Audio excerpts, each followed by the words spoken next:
Folclore. Segundo as definições, podemos dizer que o conjunto de expressões culturais populares que caracterizam a identidade social de uma comunidade, propagadas entre gerações, é denominada folclore.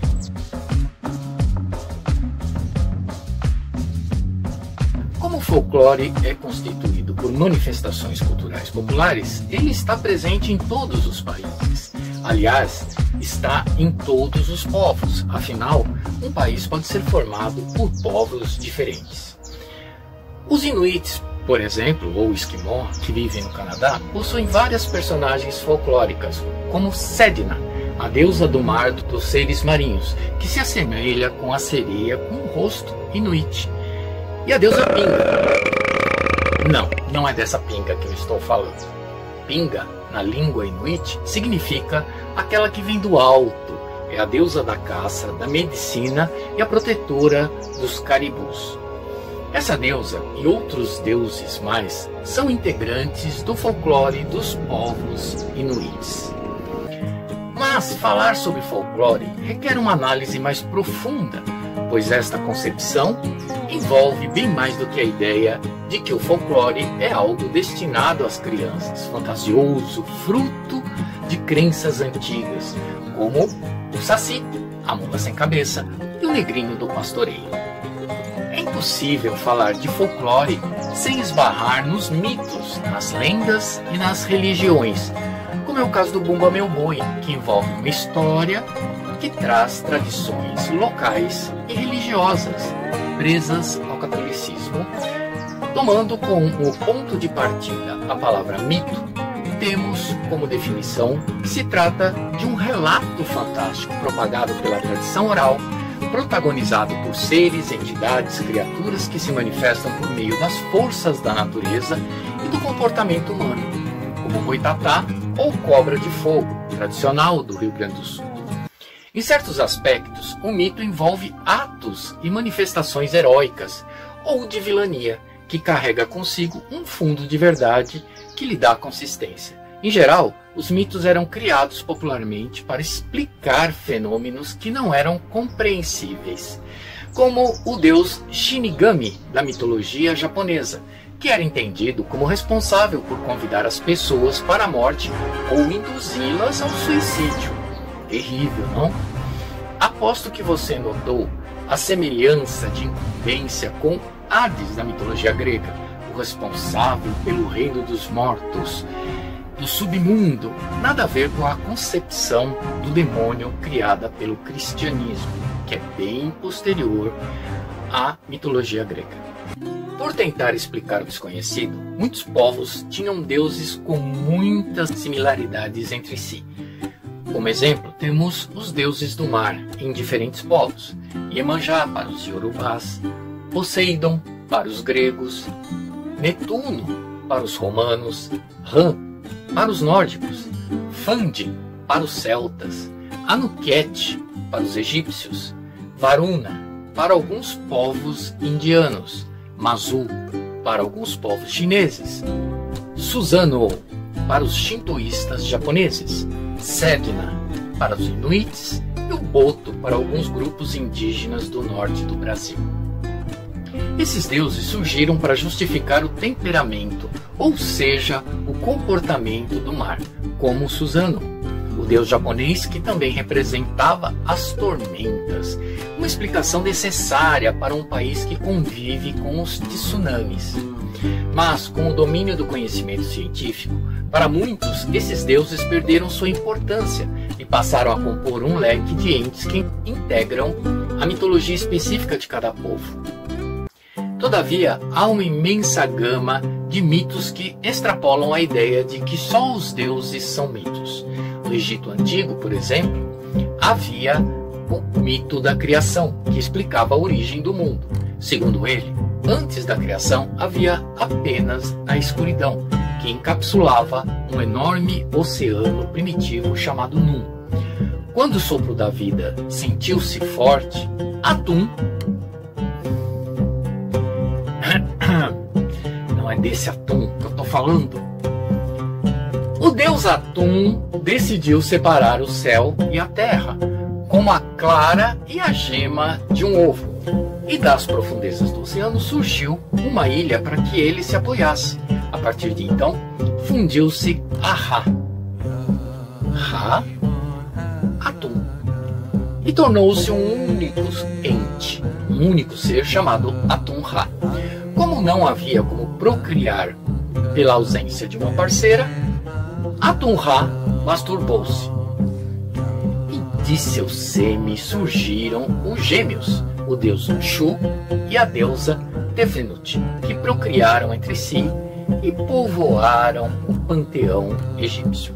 Embora o mito pareça vago, no Egito Antigo ele foi suficiente para explicar, num contexto religioso, o que não se conseguia justificar de outra forma. Mas nem todo mito é tão antigo.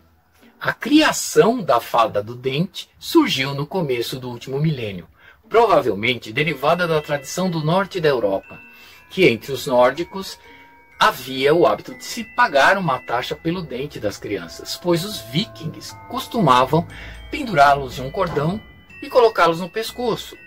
Alegavam que dava sorte em batalhas. Na mesma toada, os mitos do Coelho da Páscoa, provavelmente concebido no início do século XV, e do Papai Noel, o Bom Velhinho, cuja concepção data de 1881, são personagens da mitologia contemporânea. A palavra mitologia, por sinal, provém de mito. Ela corresponde ao conjunto de mitos de um determinado povo. Por exemplo, as mitologias egípcia, grega, céltica, nórdica, tupi-guarani, entre outras. Mas, diferente do que costumamos pensar, a mitologia não é algo relativo às religiões antigas, que já não são cultuadas. Essa é uma interpretação errada, pois a mitologia é onipresente. Ainda hoje, há quem cultue essas religiões ou outras derivadas dela. Se tomarmos como exemplo a prática da religião Wicca, classificado por outras religiões como neopagã, veremos que em sua concepção há vários elementos do que convencionamos chamar de mitologia céltica. Todavia, ela também traz referências de outras religiões, principalmente europeias. É nesse ponto que religião e mitologia se confundem e passam a integrar o universo comum. Entre as civilizações antigas, qualquer fato era obra de algum deus do bem ou do mal, um evento sobrenatural. Se um terremoto, um vulcão em erupção, uma tempestade ou um incêndio ocasional acontecia, o evento logo era associado à ira dos deuses, ou a uma manifestação, muitas vezes gratuita, de criaturas malignas que viviam em conflito com os deuses bonzinhos. Como não conheciam a dinâmica das placas tectônicas, a teoria da deriva dos continentes, o ciclo da água em dias muito quentes e os motivos dos incêndios naturais, qualquer evento era interpretado como uma manifestação mítica causada por um deus maior. Tudo dependia da interpretação e criatividade humana. Se chovia na época da seca, era uma bênção. Se chovia demais, era a ira divina. Como a ciência dissolveu muitos desses mitos, tendemos a pensar que os mitos não são verdadeiros. O que não é errado, mas também não é correto. Principalmente porque, para os que acreditam em um mito, creem neles com veemência. Por exemplo, na religião cristã, acredita-se que quem morre vai para o céu, ou para o inferno, ou até para o purgatório, e não se aceita a reencarnação. Já no espiritismo, budismo e hinduísmo, a reencarnação é algo que acontece naturalmente. Mito ou verdade? Não se sabe, nem a ciência consegue explicar, pelo menos até o momento, se bem que esta afirmação depende de muita crença. Logo, surge uma nova palavra, crença, que vem de acreditar. Portanto, está diretamente associada a uma filosofia ou religião.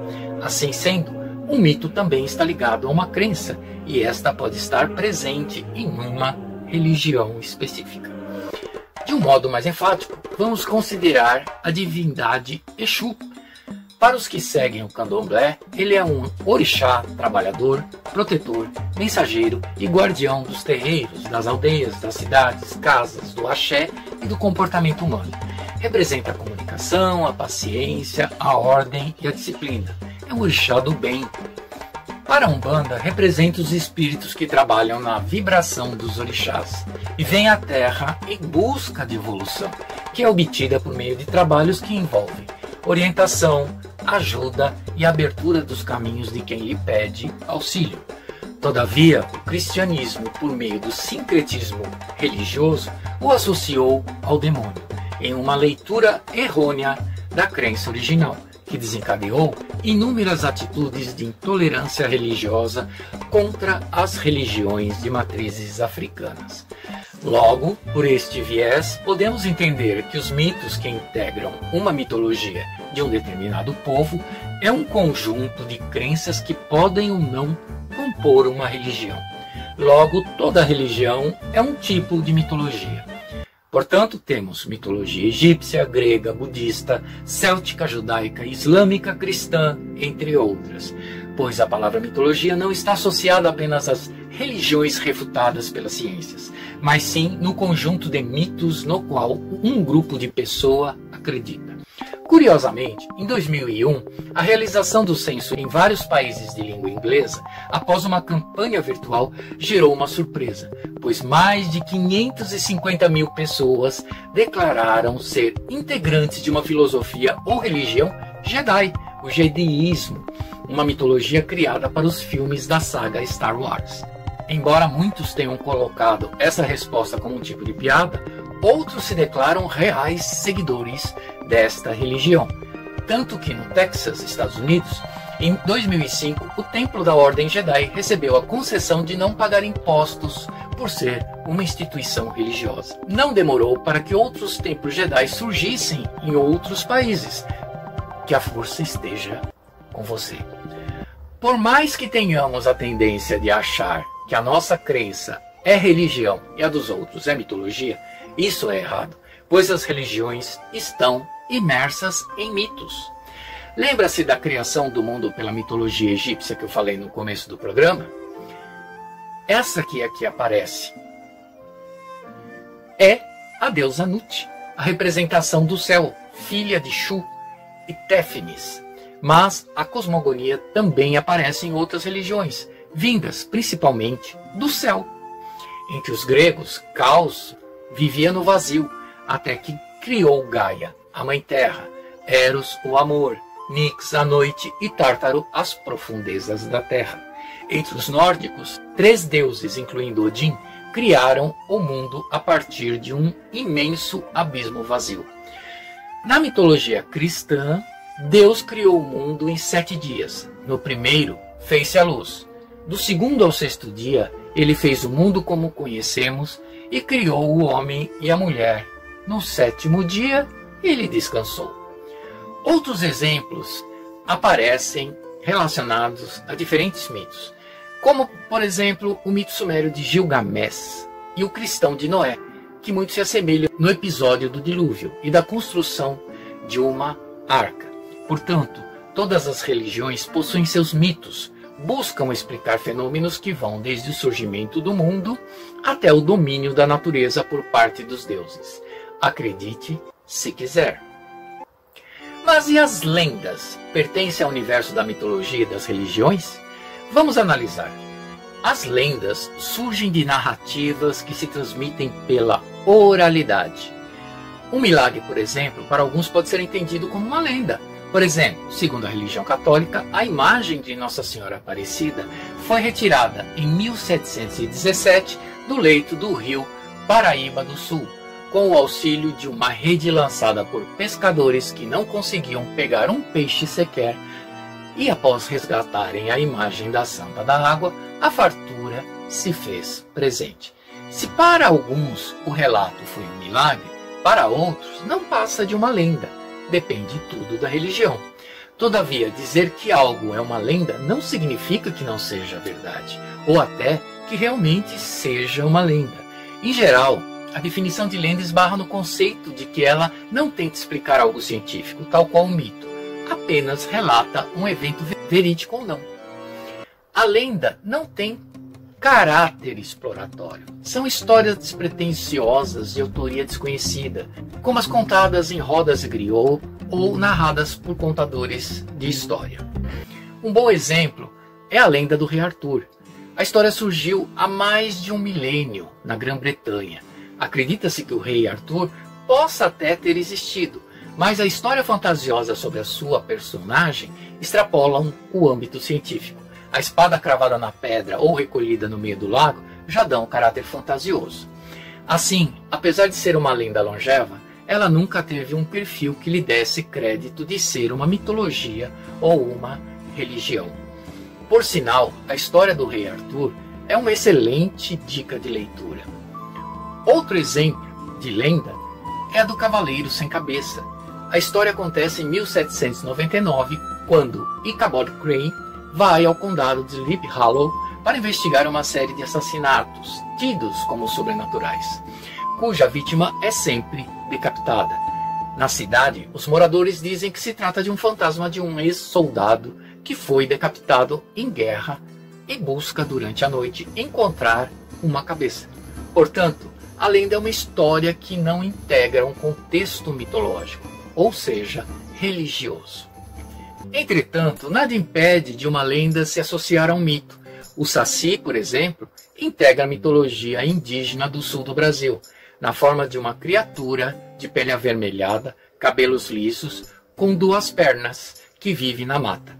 Para alguns indígenas, ele faz parte da religião. Todavia, com a presença dos africanos, o Saci foi adquirindo outro aspecto. Ficou negro, passou a fumar cachimbo, tem as mãos furadas e uma perna só.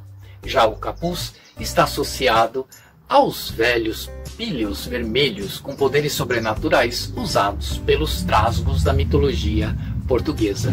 Se para alguns o Saci é tido como uma criatura peralta, usada para exemplificar coisas inusitadas que atrapalham o dia a dia, para outros é um duende demoníaco, uma personificação do capeta, principalmente para os praticantes de religiões cristãs. Para outros, independente da crença, ele existe e apronta cada uma. Assim, o mito indígena virou lenda. A lenda metamorfoseou-se e acabou como um mito folclórico. Logo, o Saci é mito, é lenda e faz parte do nosso folclore. Aí você está fazendo pesquisas na internet e depara com esta notícia, digamos, curiosa, de um jornal sensacionalista de uma cidade pequena. Mulher acusa Saci Pererê por sua gravidez. A notícia foi a seguinte: uma jovem de 19 anos do interior de São Paulo, cujo nome não foi revelado, foi à delegacia de sua cidade e acusou Saci Pererê por sua gravidez. Segundo o depoimento, ela disse que caminhava por uma trilha entre os canaviais quando o Saci a chamou. Ele usava capuz vermelho, fumava cachimbo e tinha uma perna só. Ele tirou a tanga vermelha que usava e me chamou para transar, disse a jovem. De acordo com a vítima, ela tentou recusar, mas o Saci era encantador. Começou a cantar uma música na linguagem de Saci que a deixou apaixonada. Depois, ele jogou fumaça do cachimbo em seu rosto, deixando-a desesperada para amá-lo. A fumaça me deixou com tanta vontade de me entregar e eu comecei a me despir e passei a noite com ele, fazendo sexo várias e várias vezes, de jeitos e posições que eu jamais pensei que poderia fazer. A mãe da jovem disse que a filha só apareceu em casa no dia seguinte, que ela só conseguiu falar a respeito da relação com Saci agora, que está com 6 meses de gestação. A jovem disse que vai ter o bebê, pois teme fazer algo que possa amaldiçoá-la, porque se o Saci souber, ele pode persegui-la pelo resto da vida. Mito, verdade ou sensacionalismo, podemos dizer que a narrativa da menina dizia que o Saci era insaciável. Se você gosta de histórias com Saci, não tão apimentadas como apresentadas, sugiro a leitura Histórias de Saci, que traz 8 pequenos contos envolvendo 8 sacis bastante traquinas. Mas, como definir com clareza o que é o Saci? Tome nota. podemos dizer que ele é uma criatura da mitologia brasileira, ou seja, do folclore brasileiro, pois folclore é uma definição mais ampla que abriga em seu seio tantos conceitos de mito quanto lendas. Todavia, o folclore é mais amplo. Além dos mitos e das lendas, engloba costumes, superstições, contos populares, causos, cantigas, jogos, danças, comidas, roupas, festas, tradições e outras manifestações culturais que se perpetuam através do tempo. O folclore é magnânimo, ele é adimensional, pode estar presente numa vila, num bairro, numa cidade, numa região, um país ou até ser mundial, como a lenda da loira do banheiro, do ET de Varginha, do cabeça de cuia. Basta a lenda ou o mito ser passado de geração para geração para que ele integre o folclore, como a festa de los muertos e o carnaval, tão badalado aqui no Brasil. Pode ser recente, como o mito do chupa-cabra, por exemplo, ou antigo, como o lobisomem, que surgiu na Grécia Antiga, por meio de uma maldição de Zeus a Licaon, que lhe ofereceu carne humana em um banquete, e foi tendo vieses mais contemporâneos com o passar do tempo, até chegar ao Brasil e virar uma lenda de que o sétimo filho homem de uma família vira lobisomem. Terrível, não é? Um exemplo de lenda que eu gosto de contar é o da Árvore dos Penicos, que provavelmente surgiu na segunda metade do século passado, no Jaçanã, um bairro da cidade de São Paulo, em que eu nasci. Em meados dos anos 60 e 70, era comum a presença de seringueiras, na verdade falsas seringueiras, ficus elástica, pelos bairros de São Paulo. Estas árvores apresentam porte majestoso, folhas ovais grandes, lisas de cor marrom avermelhadas quando ainda em formação e verde oliva quando adultas. Suas raízes espalham acima e abaixo da terra por grandes distâncias. Apesar de produzir um látex pegajoso e também tóxico, não tem aplicação comercial na indústria de borracha. Na época, havia uma dessas magníficas falsas seringueiras plantada em um ferro velho na rua Tanque Velho, no Jaçanã, que chamava a atenção, pois quem ali trabalhava tinha o hábito de pendurar penicos velhos esmaltados naquela árvore. Eles provavelmente tinham sido usados por muito tempo, na época em que o plástico era pouco explorado aqui no nosso país. Eram feitos de metal e revestidos com uma camada de esmalte vitrificado, e eram bastante comuns os pinicos com esmalte lascado, expondo o metal outrora revestido, dando uma aparência de hematomas penicais. Assim, quem passava por aquela rua deparava com a então famosa Árvore de Penicos. Como o povo gosta de deitar histórias e eu de ressuscitá-las, conta-se que os penicos ali pendurados eram de pessoas falecidas que os usavam durante a noite, para não terem de ir à casinha, numa época em que os banheiros ficavam fora das casas e se valiam das fossas particulares. Sim, até meados dos anos 1950 e 60, os vasos sanitários que usamos hoje eram artigos de muito luxo. Várias casas, quando muito, tinham bancos de madeira com um buraco que eram usados para aliviar as necessidades, instalados nas casinhas que ficavam nos fundos dos quintais. Assim, dificilmente uma casa não continha um ou mais pinicos em seu interior para os apuros noturnos. O meu avô contava que um dos pinicos daquela árvore havia pertencido a duas irmãs que nunca se casaram, que moravam juntas e volta e meia brigavam pela posse do pinico durante a noite. Estranhamente, as duas morreram no mesmo dia. A polícia desconfiava que se tratava de um assalto à casa das irmãs, mas o povo dizia que as duas se mataram pelo penico, que posteriormente foi vendido com várias tralhas por um sobrinho das idosas ao famoso ferro velho. Por causa dessa história, dizem que o pinico ganhou destaque e ficou em evidência na ponta de um galho da famosa Árvore dos Penicos. Certo dia, uma chuva muito forte, daquelas de verão, começou a cair acompanhada de ventos e trovões. As pessoas já se escondiam quando um ladrão tentou furtar algumas ferramentas do ferro velho deixadas do lado de fora, mas não conseguiu, pois o pinico das irmãs, com a ventania, se soltou e caiu na cabeça do infeliz, levando-o a nocaute. Como resultado, o larápio foi preso e com ele encontrados muitos pertences das irmãs falecidas. Depois de ser pressionado pela polícia, ele acabou por confessar o crime. Verdade ou não, o que se dizia era que aquele pinico havia vingado suas leais admiradoras. Esta, entre outras lendas, você pode encontrar na coleção O Folclore Nosso de Cada Dia, formada por 12 livros, um para cada mês, com uma história do nosso folclore para cada dia do ano. Assim, o leitor poderá lê-las dia após dia, durante o ano todo. E não é lenda não. Mas falar sobre folclore vai muito mais além. Nosso convidado de hoje é um ilustrador e pesquisador apaixonado por folclore e suas vertentes, que realiza trabalhos fantásticos sobre esses temas. Seja bem-vindo! Conte-nos mais sobre quem você é. Olá, eu sou Anderson Alvaz, sou ilustrador, designer e também sou criador do projeto chamado Folclore BR, Uma Nova Visão.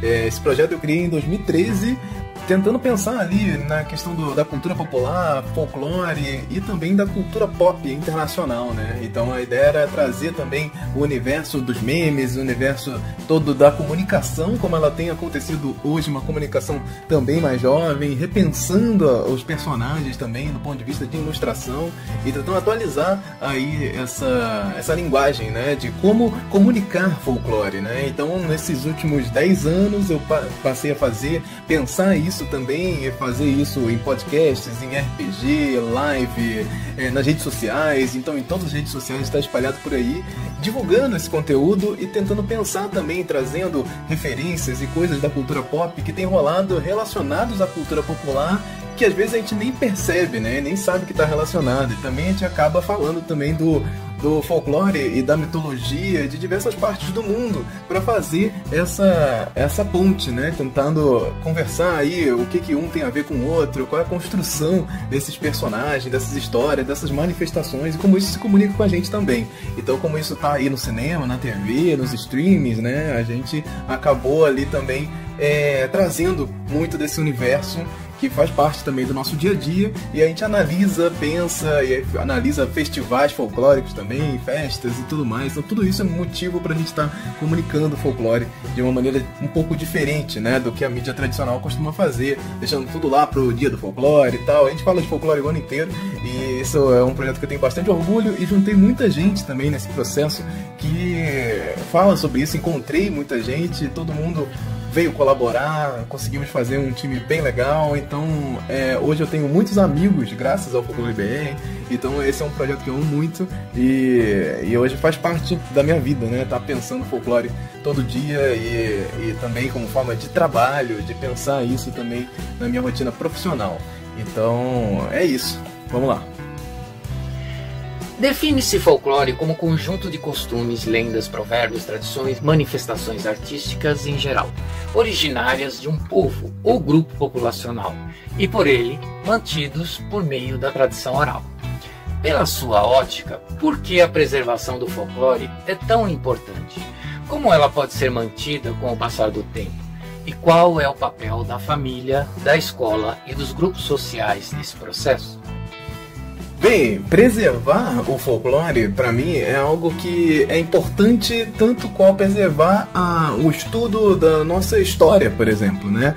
O folclore também, quanto mais a gente busca saber sobre a nossa cultura, a gente também consegue se entender mais como parte disso, o que nos fez formar nossa cultura, né? O que fez nós sermos como somos, né? Então, essa formação, ela tá toda ali explicada através do folclore. Então, estudar e preservar e continuar passando esse conhecimento para frente, eu acho que é algo que faz parte dessa manutenção mesmo do nosso entendimento como identidade, né? A identidade de um povo, ela tá muito ali relacionada a isso, né? Então, quando a gente vai passar esse conhecimento para frente, a gente está renovando isso de novo. Então, o papel da família e da comunidade nisso é algo muito importante, né? Para a gente continuar passando esse conhecimento, essa carga de conhecimento para frente. E isso é meio que feito naturalmente também. Mas eu acho que parte do meu trabalho nisso, e da galera que observa folclore mesmo, que busca entender o que são esses movimentos da sociedade, estão observando como essas transformações vão acontecendo naturalmente também. Então, o que é importante para a gente preservar mesmo é esse cuidado, né, de olhar para isso, né, de como olhar para esses movimentos, esses ritos do nosso dia a dia e dar um valor, né, maior àquilo ali, um valor maior a essa festa de carnaval que você vai, ao São João, a olhar para isso com mais orgulho, né? Uma coisa que com mais carinho também, né? Então é uma coisa que tá lá, tá sempre ali no seu dia a dia, as superstições, as gírias, tudo isso faz parte desse nosso cotidiano, que tá para além até dos mitos e lendas, né? Que são muito lembrados também quando se fala de folclore na maior parte do Brasil. Então, quando você vai falar também dessas outras possibilidades, né? De gírias, das superstições e todos esses movimentos, a gente vê o quanto isso é grande, o quanto isso faz parte, o quanto a gente imita e vai copiando naturalmente o que vem dos nossos pais, né? Todos esses ritos e vontades e questões que estão ali intrínsecas na família, isso vai passando naquela receita da vovó, que é feita de um jeito muito específico, que você não vê em lugar nenhum, e na hora que você passa isso pra frente, a gente escala isso para uma outra geração. E isso é muito legal porque hoje com a internet isso ganhou um outro ar, né? Você tem uma expansão disso também. Mas não deixa de ser extremamente importante, né? A gente olhar para isso. E hoje é cada vez mais importante a gente entender esse espaço, né? Entender como isso faz parte do entendimento da nossa história como identidade de um povo com diversos atravessamentos. Isso é muito importante a gente saber, e observando o folclore a gente consegue chegar num denominador muito legal de observação. Então, assim, são movimentos que essa transformação ela vai acontecer naturalmente, mas a gente está ali dando um valor, né? Um valor maior para aquilo, uma atenção, um holofote. Então essa é a importância da preservação, dar holofote para aquilo e não deixar isso se sumir como se fosse uma coisa qualquer, deixar isso para lá e isso ir se esvaziando no meio do capitalismo, né? Então é deixar aquilo ali em evidência e trazer isso para dentro do nosso coração também, levando isso para as gerações seguintes. Então eu acho que é isso, é extremamente importante e além de fazer isso naturalmente, a gente precisa dar mais foco, mais atenção. Eu acho que é isso. Há um ditado que diz: quem conta um ponto, aumenta um ponto. Ou seja, a ideia do telefone sem fio se aplica à tradição oral, que sofre uma espécie de metamorfose temporal. Esse tipo de transformação gera distorções nas narrativas. Até que ponto essa dinâmica impacta na preservação da memória dos elementos do folclore? Como você vê esta variação mutacional? O folclore, ele naturalmente é algo mutante, né? É uma coisa que vai se transformando e nunca vai ser algo engessado, parado no tempo, porque ele vai se ligando a coisas do nosso tempo. Então ele, para se transformar, ele precisa se relacionar com as coisas que estão no nosso tempo, para isso poder aderir a novos olhares, a novas cabeças, né? Isso precisa estar se transformando. Então, naturalmente, a gente vai fazendo esse processo. Então, a transformação, ela é algo inerente no folclore, ele não pode sair desse movimento de transformação, e a mutação faz parte disso, não tem como a gente tirar isso.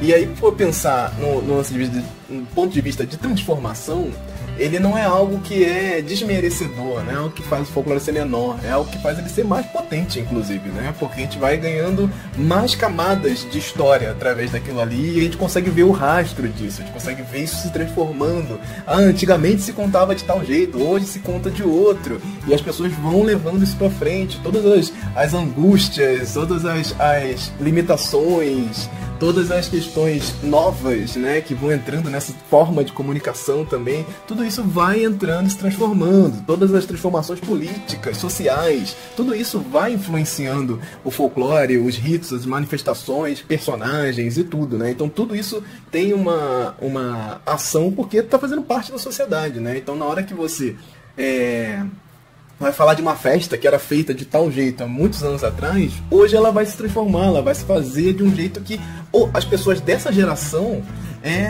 queiram estar lá, né? Então você vai ter músicas diferentes, você vai ter formas diferentes de fazer, novas brincadeiras, novas coisas, porque ela vai estar se comunicando com aquela geração. Então isso vai estar sempre acontecendo, sempre se transformando. E é interessante pensar nesse ponto de vista da memória, né? Que nem a nossa própria memória a gente tem essa preservação tão estática assim. A gente não lembra das coisas dessa forma como parece, né? Que está guardada na nossa mente, como se fôssemos um computador, e a gente recorre a ela e traz ela de volta. Toda vez que a gente lembra de alguma coisa, a gente está recuperando aquilo e remontando essa memória. Então a nossa memória também é algo que vem se transformando com o passar da nossa vida, porque cada vez que você recorre a ela, você remonta ela, você transforma essa memória. Então algumas coisas que você lembra, que estão lá ligadas ao seu passado, pode ser que não façam sentido hoje da mesma forma. Então você traz outros elementos para poder exemplificar aquilo ali, você traz outros elementos para poder relembrar daquilo. E às vezes a gente vai, por exemplo, lembrar de coisas de uma forma que não foi daquele jeito, mas a gente criou uma nova memória em cima de uma memória antiga. Então a nossa preservação da nossa própria memória, como o nosso cérebro funciona, ele já não é dessa forma de caixinha, né? A gente já vai reestruturando aquilo ali toda vez que a gente recupera essa memória. E aí no folclore ela vai se transformando também. Então toda vez que essa coisa vai acontecer, que a gente vai trabalhar a memória, essa memória também vai ser transformada. Mas aí tem esse trajeto dela, a gente consegue observar como ela foi se transformando, né? Diferente da nossa própria memória, o folclore a gente tem um estudo mais delimitado, né? A gente consegue ter um rastro histórico daquilo ali, saber as contações e tal. Então isso tem um registro hoje, um registro maior para saber disso. Então aí vem a importância também, de repente, você ter um diário, né? Pensar o seu diário vai trazer a sua memória de uma forma que às vezes você vai reler e vai pensar que não foi daquele jeito que você mesmo escreveu, porque é assim que a nossa memória funciona. Ela também se transforma, ela também não é essa coisa estática. Então a manutenção da nossa memória é muito importante para a gente entender todo esse processo, né? O como chegamos onde estamos. Mas faz parte, essa transformação, ele ser mutante, é uma parte que é impossível se tirar do folclore. Então, se você pensa folclore e pensa ele como algo parado no tempo, pode parar por aí mesmo, porque é a pior forma de se pensar o folclore mesmo, porque a coisa que mais acontece é a transformação, porque precisamos disso, nós somos seres em transformação, então o folclore também está em transformação e a gente precisa entender mais disso também. Algumas lendas, muitas delas urbanas, nascem de um episódio que envolve o imaginário de alguém diante de um fato ou de uma mentira. Por exemplo, a loira do banheiro, personagem com referências em vários pontos do planeta, que surgiu a partir da morte de uma pessoa, quem sabe? Ou a invenção de criaturas aleatórias para impor medo nas crianças e estabelecer limites, como o bicho-papão e o homem do saco. A partir de que ponto um evento ou personagens desses podem ser identificados como lendas? Histórias que surgem e se perpetuam em um universo micro, como uma rua ou um bairro, podem ser entendidas como elementos do folclore? Há algum limiar nesse sentido? Por quê? Então, interessante isso, porque não existe uma regra muito específica para dizer como uma coisa se torna folclore, né? Então, eu costumo pensar que isso depende muito do quanto ele vai aderir aos ritos da sociedade, o quanto isso vai aderir a uma comunidade, o quanto essa história vai permanecer presente, né? Então a gente vai pensar em muita coisa que faz parte desse processo, que atravessa aí a nossa vivência em sociedade, né? Então vão ter acontecimentos históricos, acontecimentos políticos, acontecimentos causos jornalísticos que podem se tornar uma história parte desse folclore de um povo. Só que é isso, o quanto isso foi contado de novo e de novo e de novo, o quanto isso foi passado pra frente, né? O quanto essas histórias entraram nesse telefone sem fio. Então, enquanto isso não acontece, é difícil a gente saber exatamente e depende de tempo. O tempo ele é muito importante para isso. Não adianta eu falar uma coisa que aconteceu no ano passado e dizer, isso aqui já é parte do folclore, porque tem tudo a ver. Porque não aconteceu no ano passado, eu sei o que é, da onde que veio. Então, assim, é uma coisa que tem um rastro muito específico. Então ela não se transformou ainda. Ela ainda está num processo que ela pode se tornar a ser, né? É que nem de pensar os memes e as questões como de comunicação da internet hoje em dia. Tem muita coisa que faz parte da nossa expressão, né? Do passado, antes da internet, que está migrando para a internet, né? E se transformando ali. Então vão ter correntes de WhatsApp, formas de gírias específicas, piadinhas que eram feitas de trote antigamente no telefone, né? E que hoje são feitas ali no ambiente virtual. Então isso vai se transformando e ganhando esses novos ares ali. Os memes, por exemplo, geralmente são piadas passageiras, né? São coisas que vêm e vão e não ficam, né? Não tem... Vai ter um que vai ficar mais, outro vai ficar menos, mas eles não ficam, eles são totalmente etéreos. É uma coisa que é difícil a gente consagrar hoje como parte desse folclore da internet, que é algo que existe. O folclore da internet, essas expressões, como eu estava falando, das correntes e tal, elas fazem parte desse folclore contemporâneo. Mas tem algumas coisas, tipo memes, com piadas passageiras e coisas que só são para aquele momento, que ficam naquele momento. Então isso não vai para frente, isso não se transforma de uma maneira tão fácil. É difícil dizer hoje, mas talvez daqui a alguns anos a gente consiga já olhar para trás essa história da internet e pensar, isso aqui é uma expressão que permaneceu por muito tempo, que se multiplicou e se consolidou ali dentro dessa cultura da web. Então é algo ainda em estudo, ainda tem muita gente estudando isso, inclusive nós aqui fazemos parte desse processo de entender como a cultura pop se mistura a isso também. Então é difícil ver esse limiar, porque tem muitas coisas que podem se tornar, mas ainda não são. Então é difícil perceber o quanto de piada tem nisso também, de tipo, da pessoa que quer colocar um personagem como folclore porque ela acha que faz todo sentido, e quando ele não faz sentido nenhum, é só uma brincadeira, uma piada, uma chacota às vezes com uma cultura de alguém. Então, e isso é completamente depreciativo até, né? Então é importante a gente olhar também esses lugares do que esses memes estão falando, né? É uma forma de comunicação que pode se transformar e vir a se tornar parte desse folclore, né, nesse ambiente virtual, mas ainda não. Mas tem outras coisas, como essa questão das correntes, que fazem parte. E aí é uma superstição de corrente, né? Eu não consigo não passar pra frente. Eu tenho que fazer isso. Então, olha, passou isso aqui na sua timeline, você tem que fazer certa coisa, senão algo vai acontecer pra pessoa. Não, eu tenho que fazer. E isso é interessante a gente pensar, porque é uma coisa que já fazia parte da nossa expressão popular e passa para o ambiente virtual. Então, essas coisas assim eu acho mais interessante de a gente observar. Mas, de fato, tem muitos elementos contemporâneos que vão se integrar ali. Até num microverso mesmo, até naquele cantinho ali do país que você nem sabe. Às vezes vão ter essas interferências e coisas. Eu lembro de interferências, né? Eu lembro da questão da carranca vampirão, né? Que é o estilo mais clássico de carranca que tem, onde o cara foi lá se inspirar no King Kong para fazer a carranca. O escultor, né, que foi lá talhar e criar essa versão da carranca, esse objeto de madeira, né, que serve para assustar os maus espíritos, e ele se inspirou no King Kong, no filme King Kong lá dos anos 30, para fazer a carranca. E aí saiu a carranca vampirão.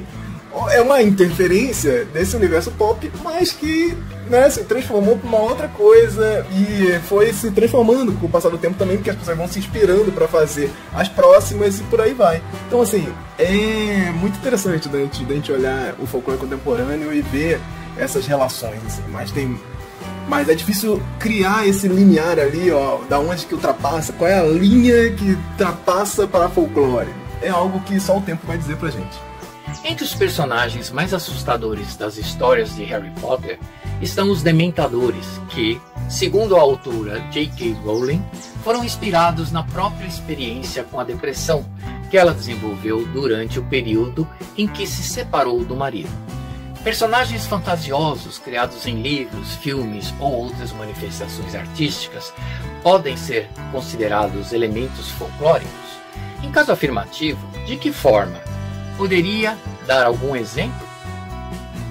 Então, no caso de personagens de filmes, de séries e livros e tal, eles têm um rastro muito específico. Então você sabe de onde que veio e é mais difícil esses personagens ficcionais irem para esse ambiente da cultura popular. O que pode acontecer é eles inspirarem, como eu estava contando da ideia da carranca, inspirarem alguma manifestação, eles estarem presentes de alguma forma, serem contados de forma diferente, mas aí ele se transforma, ele não é a mesma coisa, não vai ter o mesmo personagem daquele livro sendo contado no boca a boca, né? Ele vai ter uma transformação ali. Então é um pouco difícil da gente pensar que esses personagens da cultura pop, feito para alimentar todo esse nosso sistema de capital, para vender boneco, para fazer vender livro e tudo mais, que eles vão ali para a cultura popular de uma forma natural porque vendeu muito.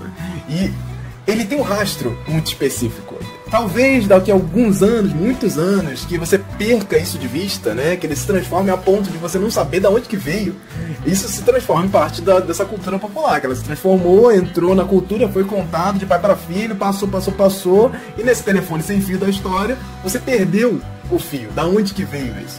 Esse caso que eu contei da carranca vampirão inspirada no King Kong, pode muito se perder, porque a carranca ela é vampirão, né? Já começa daí, porque é uma carranca inspirada no King Kong, que era um macaco para virar um vampiro, e daí ser chamada de vampirão, né? Por causa da cara que ela ficou, e daí pra frente ela se transformar de novo.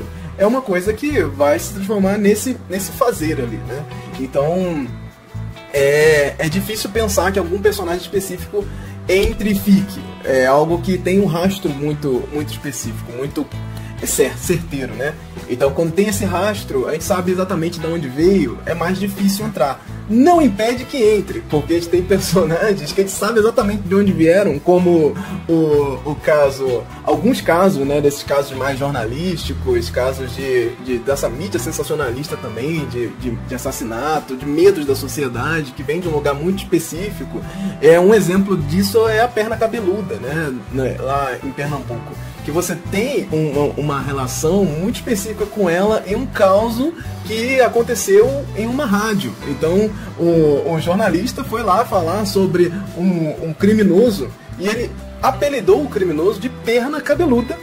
E essa história ficou na cidade como o perna cabeluda está caminhando pela cidade e o perna cabeluda vai, que se tornou a história de uma perna mesmo, independente, cabeluda, andando pela cidade. Se tornou um personagem desse folclore urbano, a perna cabeluda, né? É um personagem que se tornou assustador, e com o passar dos anos isso foi ficando na cultura local também. Então é uma coisa que a gente sabe de onde veio, mas vai ter sempre alguém contando que viu, que ouviu falar e tal. Então isso se transformou muito rapidamente. Então você tem aquilo ali já numa aderência na sociedade de uma forma, numa dinâmica muito própria. Então assim, é isso, aquela coisa do limiar. É difícil saber, porque tem coisas que vão aderir de uma maneira que a gente não faz ideia. Então assim, não tem uma regra muito específica, né? Isso depende muito dessa aderência cultural na sociedade, naquela comunidade, como aquela comunidade reage a isso com o passar do tempo. Então essa é a relação, assim, a gente perceber como essa história ela veio e se fixou na cultura local, né? Como aquilo ali está sendo contado, né? Está sendo contado em que propriedade, né? De que forma, e como aquilo ali também tá sendo levado para frente. Então depende. Tem muitos dependentes no folclore também que acabam tornando um pouco complexo, mas quando você tem essa questão dos filmes, tem um rastro muito específico e você se refere ao filme ainda na hora de falar, não tem como chamar isso de folclore. É uma coisa que faz parte do filme e entrou no aspecto cultural daquele local. Você pode ter isso com, por exemplo, o Drácula, né? que também tem um aspecto que ele pode ter se transformado, as histórias podem passar, mas ele vem desse lugar que muito se lembra de Drácula através dos livros, né? Então você vai lembrar de um Drácula que está descrito em livro, né? Você vai lembrar de um personagem que está ali totalmente descrito, você sabe de onde que ele veio. Então tem alguns personagens de histórias assim que ficaram muito populares, que podem parecer que fazem parte do folclore, mas que não fazem. Frankenstein, o monstro Frankenstein tem a mesma dinâmica. Você vai dizer, não faz parte do folclore. Não faz, ele é uma criação, uma ficção. E como ficção você sabe exatamente de onde ele veio. Então, acho que vai por aí. É bastante comum a demonização de personagens folclóricos pela ótica de algumas religiões, a ponto de certas obras literárias e filmes serem proibidos em escolas religiosas. Há casos, inclusive, de livros que foram queimados por conterem este tipo de conteúdo. Isso tem privado muitas pessoas do conhecimento da tradição oral e da memória cultural de um país. Em contrapartida, as religiões também são consideradas elementos do folclore, que para muitos, tidas como elementos mitológicos fantasiosos. Como você vê este embate entre folclore e religião e vice-versa? Pela sua visão, até que ponto tais posturas prejudicam a valorização da cultura de um país e sua perpetualização? Bem, o folclore, ele, de todo lugar do mundo, ele é atravessado pelas religiosidades. É impossível você não ter uma religiosidade que atravesse aquilo ali, porque está atravessando a cultura inteira, né? Então, no nosso caso, no Brasil, nós como país colonizado, nós sofremos com muitas interferências, né? As interferências dos escravizados, povos africanos, a interferência dos povos indígenas existentes no país, a interferência dos europeus, né, que vieram colonizar o país, né, invadir o país e fizeram tudo o que fizeram. Nós estamos em cima desse grande bolo de interferências culturais que vão se cruzar ali, tornando o Brasil um país multicultural, né? E aí essa multiculturalidade ela vai estar atravessada no folclore também. Então o importante disso é perceber essas influências. A gente não pode ao mesmo tempo misturar, mas também não pode separar muito. Então a gente não pode misturar achando que um santo, por exemplo, faz parte do folclore, mas ao mesmo tempo que a gente pode entender que a religiosidade daquele santo faz parte de uma expressão popular. A gente pode também entender que aquela espiritualidade indígena também faz parte desse lugar da cultura popular. São personagens que podem se divergir. Então você vai ter dois daquele personagem correndo. E aí desses dois, o da cultura indígena, por exemplo, ele continua lá na cultura indígena. Esse curupira, por exemplo, que existe dentro dos povos originários, e alguns povos originários também, inclusive, ele tá lá, ele existe. Ele tá lá, ele tem essa questão dentro da religiosidade daqueles povos, mas também existe esse outro curupira que saiu numa contação de histórias, atravessando povos africanos, europeus, e nesse bolo de contação de histórias ele foi se diversificando. Então você vai ter vários tipos de personagens diferentes. E o que é importante nessa situação é sempre perceber que existe uma multiculturalidade, que sempre existem variações da mesma história. Não existe uma história única de nada no mundo. Então, eu gosto sempre de pensar nisso. Essa versão da história é uma versão daquele personagem, daquele ritual, naquele lugar, né? Que fala muito daquela forma. Quando você muda de lugar, essa forma se transformou. E essa contação de história, quando ela migra, ela também se transforma. Da mesma forma que os europeus vieram para cá trazendo a história deles também, e isso quando encontra a história dos povos africanos e indígenas, eles se transformam. Essas histórias vão se transformando, como se estivessem contando essas narrativas, e toda a relação de poder nisso também conta. Então quando a gente vai ter a mitologia cristã no meio dessa situação, a gente tem uma mitologia que está acima de todas as outras, né? A gente olha isso no ponto de vista mundial, nessa escala de colonização, ele se impõe de uma forma que acaba causando interferências mais graves, fazendo inclusive apagamento de povos. E isso tudo faz parte da nossa história, isso tudo faz parte dessa construção da nossa identidade, do nosso país. E eu acho que a gente falar sobre isso, a gente valorizar a cultura brasileira, é também nós entendemos a resistência desses povos que permanecem dentro de todos nós. Então, assim, toda vez que eu vou falar de uma história dessa, eu vou pensar, eu sei que eu tô trazendo algo também que está ligado à minha ancestralidade. Então, todos esses traços, isso fazem parte dessa dinâmica, assim. A gente tem que entender também que valorizar isso não necessariamente é valorizar a colonização, é valorizar a morte de diversos povos, mas sim valorizar a resistência disso. Isso resistiu através dos anos, isso resistiu e permanece resistindo dentro de nós. Então nós estamos levando para frente a resistência de povos antigos, a resistência de pessoas que lutaram ali para manter o seu espaço, para manter o seu lugar. E isso vem de diversos povos diferentes, de diversas dinâmicas diferentes. E aí você tem uma dinâmica de poder, onde tem alguém que manda ali, alguém que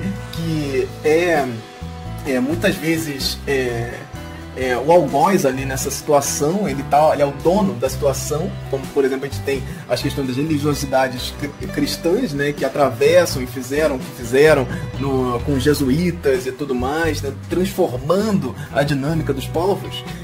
A gente tem isso ao mesmo tempo que tem esses povos resistindo dentro dos seus núcleos, né? Tentando resistir a essa mão pesada, né? do cristianismo dentro da história. Então tudo isso vem se transformando, e aí a gente tem essa religiosidade popular que vai aí ser muitas vezes sincrética, né? Se mesclar muitas outras religiosidades e tal, e toda essa dinâmica vai desaguar no folclore de alguma forma. Então a gente vai ter essa referência, a gente vai pegar isso e levar isso pra frente. Não tem como, isso faz parte do nosso dia a dia, né? Então quando a gente olha muitas vezes as superstições, o pular 7 ondinhas no final do ano e coisas assim, que fazem parte de alguma religiosidade também, mas que atravessam essa cultura popular, que atravessam para o nosso dia a dia no folclore. Então ele também existe dentro dessa religiosidade e também existe no folclore. Então não é uma coisa de tirar de um e botar no outro, é uma coisa de coexistência. Então na dinâmica multicultural é importante entender a coexistência. Nós coexistimos com diversos povos, com diversas dinâmicas, e isso faz parte do nosso dia a dia. Essa variedade de histórias, de contação de história, de forma de contar a história. Então é isso, não tem como a gente separar, mas também não tem como a gente fazer essa mistura toda. Então, mais uma vez falando daquele lance do limiar. É difícil às vezes observar onde é que se separam as coisas, porque elas realmente estão muito misturadas. Mas as expressões, elas estão ali. A gente pode conseguir separar num ponto de vista de expressão popular, de pensar ele um pouco fora desse processo, mas nunca totalmente separado. São misturas que aconteceram e que fazem parte da nossa história, fazem parte da nossa construção como povo brasileiro. Então, assim, isso aqui é muitos anos de história, muitos anos de atravessamentos, bons e ruins, e muito ruins também. Então, isso faz parte dessa dinâmica. Então não tem como a gente separar, ao mesmo tempo que tem como a gente observar e entender que existem culturas diferentes. As culturas indígenas, elas continuam existindo. As culturas afro-brasileiras, africanas no Brasil, elas continuam existindo e resistindo. Então a gente precisa olhar para isso também e entender que cada um também tem seu espaço. Agora, aproveite para fazer um pouco da divulgação dos seus trabalhos maravilhosos e fale dos seus projetos futuros. Deixe aqui seu recado, tudo que você queira que as pessoas conheçam a seu respeito.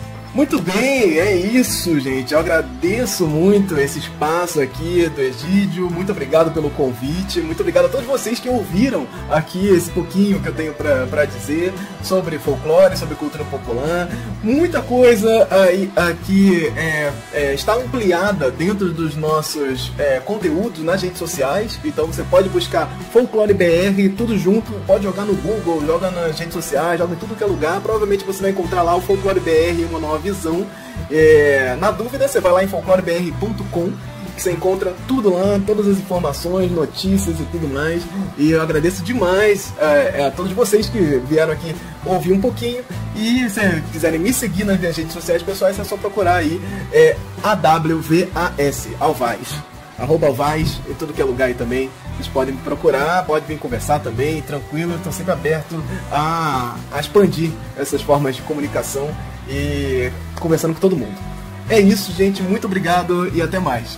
Tchau, tchau. Anderson, muito obrigado pela participação. Nada como quem entende do assunto para ampliar o nosso conhecimento. Um grande abraço a você e muito sucesso em sua carreira. Outro abraço caloroso a todos vocês que acompanham o meu programa. E até mais.